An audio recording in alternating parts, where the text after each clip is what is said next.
Благодарам, Борче. Убаво е кога може изворно да се слушне за проблемите на бизнисмените во денешно време. Сега, јас, пред да почнам да зборувам, би сакал уште еднаш да ве поздравам сите и да кажам дека сум стварно горд што сум дел од вас, дел од оваа борба за промени во Македонија. Јас нема да зборувам за проблемите, Младен, Крсте и Борче убаво ја прикажаа сликата, зборуваа за многу аспекти. Многу проблеми има, добро ги знаеме. Јас ќе зборувам од поинаков агол. Некои велат дека големите проблеми во исто време се и голема можност. Значи, точно е. Овие големи проблеми ни даваат можност да направиме нешто ново, да направиме вистински промени во нашава земја. Но за да нешто да менуваме, мораме да ја знаеме целта. Мораме да знаеме каде сакаме да стигнеме. Бидејќи ако не знаеме каде сакаме да одиме, никаде нема да стигнеме. Затоа ја денес ќе почнам да зборувам од крајот, ќе зборувам од целта и ќе зборувам само за 3 работи. 3 навидум едноставни работи. Првата е праведност, втората е транспарентност, а третата е мудрост. А да ги објаснам, ќе користам примери од една земја која што според индексот на или извештајот на среќа во светот ги има најстрекните луѓе во светот. Тоа е Данска. Јас имав среќа да престојувам една година тамо на постдокторски студии и во еден од одличен универзитет во вториот град по големина, Архус се вика. Ајде да почнам со овие 3 приказни или 3 битни работи што му фалат на македонското општество. Значи, првата е приказната за праведност или социјална праведност. Значи, Данска, ако ја гледате како земја, незината основа, секаде каде што ќе се свртите, ќе видите дека извира социјалната праведност. И таа започнува во навидум многу обични работи. Како обични работи? Јас имав ќерка, одеше во градинка и дојде роден ден. Само што стигнавме тамо, отидовме со мојата сопруга да прашаме, викаме, ајде, вие сте многу богата земја, многу како е редот тука, како треба да почастиме за дете во градинка? Дали треба да однесеме чоколадца или треба да некоја торта? Тие викаат не. Единствено што може да донесете е да донесете лепи путер. Зошто? Бидејќи тие сакаат сите деца да бидат еднакви. Тие не сакаат да има разлики помеѓу децата, разлики во зависност од тоа каков се парите, какво е богатството на нивните семејства. Праведноста мора да почне таму, во градинките. Потоа ќе видите дека на универзитетите професорите не се облечени во скапи одела, не се надпреваруваат кој носи одело од бос или нешто. Таму професорите се ценат по тоа како зборуваат и како предаваат, како пишуваат. Ако идите понатаму, ќе видите дека фраерлукот во град не зависи од тоа кој каква кола ќе паркира пред кафич. Никој не се надпреварува со големина на кола или колку е таа добра. Зошто? Бидејќи сите во град излегуваат со велосипеди. Со велосипеди и тоа во ладните, оние студени скандинавски зими, многу врнежливи, полни со ветар. Сега, во една паметна земја ваква, овие работи ги присликуваат и на едно повисоко, на макро ниво. Например, не постојат значајни разлики во нивоата на пензиите. Пензиите за сите се горе-доле исти и обезбедуваат горе-доле пристојно ниво за живот, за пензионерите. Стапката на данок на доход, тамо не е 10%, не плаќаат најбогатите и најсиромашните данок по иста стапка, туку богатите плаќаат данок по многу повисоки стапки. Например, за најбогатите, стапката на персонален данок која се плаќа оди до над 50% од тоа што го заработуваат. Зошто е тоа така? Бидејќи во едно вакво општество тие се на страната на мнозинството на граѓани, а не на најбогатите граѓани. Еве уште еден пример. При купување на луксузен автомобил мора да се плаќа данок кој што е приближно во висина од уште 2 такви автомобили. Значи, ако некој сака тамо да вози автомобил од 100.000 евра, тој мора да плати данок точно уште 180.000 евра. Зошто? Бидејќи тие пари, ако сака да живее во луксус, мора потоа да се пренасочат на оние каде што им требаат, било за социјала, здравство, образование. Ќе ви кажам уште еден интересен пример. Тамо, кога некои родители кои што се многу богати сакаат да им подарат, значи сакаат на своите деца да им подарат некој имот, големо богатство над определен висок износ, тие плаќаат сериозни даноци. Зошто? Бидејќи тие пари ги користат во изградба на социјални станови. Идејата е дека тие сакаат на сите да им дадат еднаква шанса за еднаков старт во животот. Односно, некои што немаат родители што може да им дадат нешто, почнуваат да им овозможуваат да живеат во станови. Значи, еднаква шанса. Океј, каде сме ние во приказната? Каде сме ние во оваа прва приказна за праведност? Треба да знаете дека Данска или овие скандинавски земји, тие имаат најфер распределба на доходот во Европа. Македонија има најнефер распределба на доходот во Европа. Според сите податоци, според податоци на релевантни организации. Ако сакате да знаете до кои земји сме блиски, Македонија е блиска единствено до латиноамериканските земји, кои што се познати по неправедноста во распределбата на доходот и богатството. Овие земји кои што се познати по банди, по сиромаштија, по фавели.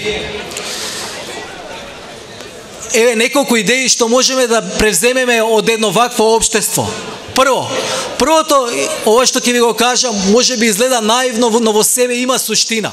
Например, министрите и директорите на јавни предпријатија на работа, значи на работа и да враќање од работа, да не смеат да користат службени возила, да мора да одат на работа како и секој друг вработен во тие министерства. Зашто го прават во ова скандинавските земји? Овие да не забегуваат, да не се чувствуваат како цареви. Потоа ова може да се надоградува. Во овие и ние во Македонија може тоа да го правиме. Високи владини министри да бидат вклучени во проекти каде што ќе возат велосипеди. Од една страна да покажат дека баш тоа е и да се биде нешто големо, нема потреба да се има луксузен автомобил. А второ, тоа ќе ја спаси земјава од значајни одливи на девизни средства, од нафта па се до луксузни автомобили. Второ нешто, на Македонија и треба даночен систем кој ќе обезбеди праведност, праведна распределба на доходот и богатството во општеството. Тука може да имаме неколку елементи. Прво, поправеден персонален данок на доход. Значи, персонален данок на доход кој што ќе има повеќе даночни стапки и кои што, значи, ќе бидат повисоки за оние најбогати граѓани, а кои ќе на оние луѓе кои што имаат најмал доход ќе им го врати платениот данок. Второ нешто, Македонија треба да има повисоки даночни стапки на имот на оние луѓе кои што имаат повеќе куќи и станови. Во моментов, одданочувањето на имотот во Македонија е минорно. Посебно на оние најбогати кои што имаат од огромни поседи до куќи и станови. Трето, може да се воведе праведност при плаќањето на некои позначени јавни услуги, како што е во некои пофер општества. Што значи тоа? Ако сакате дете да оди во градинка, за некои доста богати семејства да се плаќа целата потребна сума, а сите што живеат под таа сума да плаќаат одреден процент, тие што имаат најнизок доход да бидат целосно ослободени од плаќањето на данок. Трето нешто што може да се направи е да има адекватно враќање на парите од даноците преку социјални трансфери на тие најмногу што им требаат. Во овие земји Постои нешто што се вика минимален адекватен приход. Тие со тој приход практично се надополнуваат оние луѓе кои што живеат, социјални случаи кои што живеат во сиромаштија со пари кои што значат нивно излекување од сиромаштија. А кај нас тоа не е така. Износот не е доволен тие луѓе да излезат од сиромаштија. Сега, ова беше првата приказна или лекција. Второ нешто. Како вовет за второто, еве да ве запрашам, зошто данците, бидејќи така почнав, се најстрекни, а гледаме дека, јас ви кажав, дека плаќаат многу повисоки даноци од тука. Одговорот е многу едноставен. Бидејќи нив државата им ги враќа парите. Данска има одличен образовен систем, еден од најдобрите во Европа. Сите луѓе одат во државни болници каде што добиваат одлични услуги. Значи тие немаат потреба да одат во приватни болници. Во градинките има места за сите деца без исклучок. И како стандард тамо на 4 деца има една негователка. Јавниот транспорт е безпрекорен и уште нешто. Тамо секоја шуша муша не може дури ни да помисли да краде од народните пари, а не тоа стварно да го прави. Например, во Данска во последните години најголем пример за злоупотреба беше за еден претседател на голема партија кој со пари на фондација летал во бизнис класа и спиел во хотел од 5 звезди. Може да направите споредба со тука. Сега, многу е побитно како може да се направи ова. Сега, тоа е втората работа. Тоа е транспарентноста. Праведноста не може да постои без транспарентност.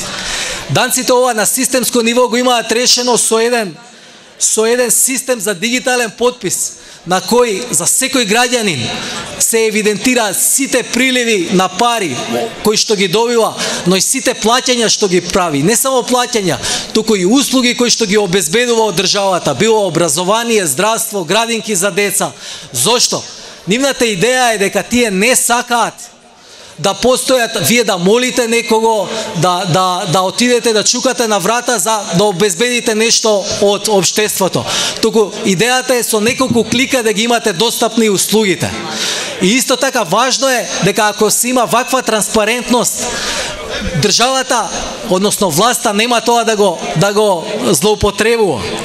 Сега, битно е дека во едно вакво општество транспарентноста е целосно вградена во општеството. Например, куќите не само што не се заградени со огромни ѕидови, туку тамо тие не ставаат завеси, на секој може да му погледнете што има дома и како живее. Исто така, ако одите од факултети до јавни институции, ќе видите тамо има политика на отворена врата. Сите кабинети се отворени, слободно може да влезете и да видите кој што работи. Само ова е пример, ова се добри примери кои што покажуваат како може да се постигне транспарентност и да се спречи манипулација, криминал и корупција. Првиот чекор што треба да го направи Македонија, односно новата власт во Македонија, е до максимум да го разголи своето работење. Друго нема. Мора да го разголи своето работење до максимум на сите можни начини. Од учество во дебати со опозицијата и граѓанскиот сектор, па се до неделно објавување на сите исплати од сите буџетски корисници и јавни предпријатија. Ова треба да биде надополнето со овозможување на механизми за незина контрола. Без да се случи ова, ќе се остави простор да продолжи стариот лош филм, во кој само мала група на власт се богати.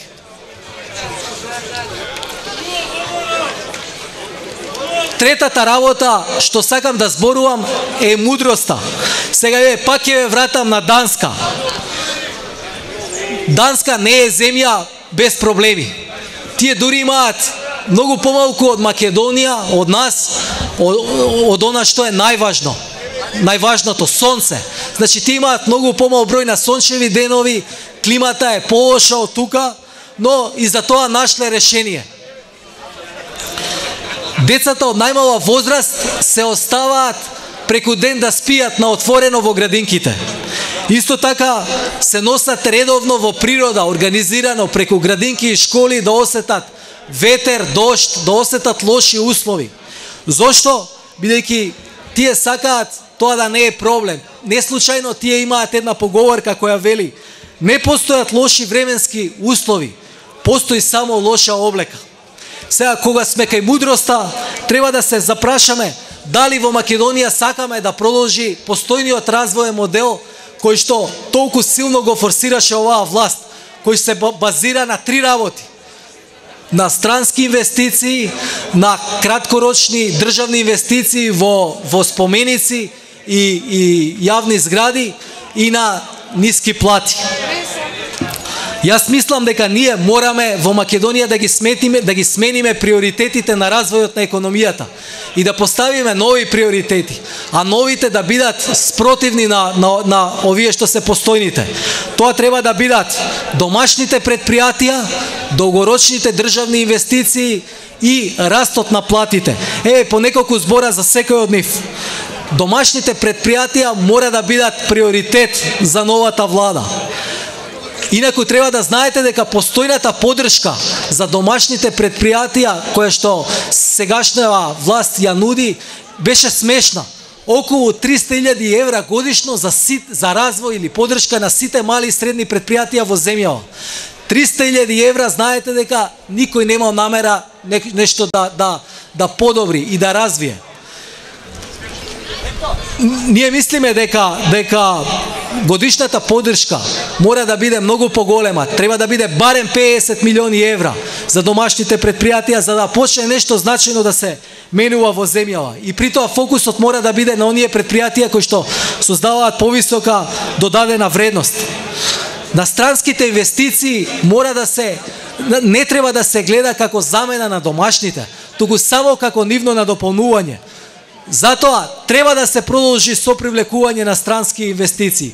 Тие се потребни бидејќи носат нови технологии. Мора да се води и грижа за постојните странски инвестиции. Но во земјава мора да знаеме дека треба да направиме еден цврст темел, цврста основа од домашни предпријатија. Второ нешто, ни требаат долгорочни инвестиции, пред се во енергетски објекти и инфраструктура. Во енергетски објекти немавме никакви крупни инфраструктурни енергетски објекти, немавме никакви вложувања во овој период. Единствениот начин тоа да се направи е да се постигне еден консензус помеѓу сите политички чинители во земјава за неопходни крупни инвестиции кои што ќе треба да се направат не во неколку години, туку во период од 15 години, да речеме до 2030 година, и сите партии да превземат обврска која ќе дојдат од власт дека тие ќе ги реализираат. Само тоа е начин во Македонија да обезбедиме една економска иднина. Третиот елемент на овој нов развоен елемент се платите. Ниските плати не направија добро. Тие не може да направат добро. Не оставија во сиромаштија. И тие само покажуваат дека Македонија е еден голем губитник во големата игра помеѓу земјите. Се додека ниските плати не почнат да растат, нашите луѓе ќе продолжат да се иселуваат и да работат и секакви работи во туѓина само да преживеат. Главниот начин за да ја зголемиме, да почнат платите да растат, и единствениот здрав начин е да ја зголемиме продуктивноста во економијата. Тоа да го направиме, да ја помрднеме продуктивноста во економијата, на долг рок мораме да вложуваме сериозно во образованието. На Македонија и треба сериозна реформа во образованието, но не фокусирана на тестови и на испитување, туку на квалитетот во образованието. Постојат земји, например Финска, која што направи голем пресврт во економијата со сериозна промена на образовниот модел. Постојат паметни бројни начини кои што ние можеме да ги превземеме. И тука ни треба еден силен консензус за она се што е најважно не во неколку години, туку во 10 на 15 години што треба Македонија да направи. За крај, да не должам, може би зборував повеќе од што требаш. За крај, пак ја спомнам Данска. Данска не беше од секогаш најстрекната земја во светот. Пред само нешто повеќе од 1 век. Во војна таа изгуби голем дел од својата територија и целото незино население живееше во голема сиромаштија. Но тогаш започна со големи промени. Вградија неколку крупни елементи во своето општество и се сменија. Денеска ги уживаат плодовите од тие промени. Благодарам.